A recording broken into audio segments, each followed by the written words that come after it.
yang disampaikan oleh ibu-ibu tadi. Jadi rasa terima kasih kami kepada pihak penyelenggara yaitu Dinas Pendidikan yang telah menyelenggarakan acara implementasi kurikulum Merdeka dan platform Merdeka Mengajar. Jadi ini adalah pertemuan kedua kita dalam pelatihan seperti ini.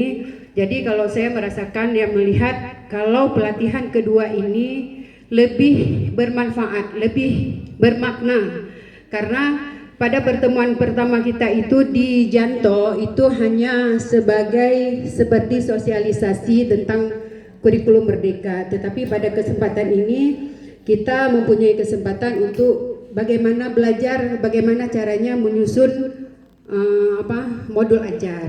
Jadi saya rasa banyak sekali ilmu yang sudah didapatkan oleh Bapak Ibu guru di sini. Semoga apa yang kita dapatkan di sini itu dapat diimplementasikan pada sekolahnya masing-masing, dan yang hadir pada kesempatan ini adalah guru-guru hebat yang nantinya akan mentransfer ilmunya kepada teman-teman yang belum mempunyai kesempatan untuk hadir di sini. Jadi terima kasih. Billahi taufiq wal hidayah. Assalamualaikum warahmatullahi wabarakatuh.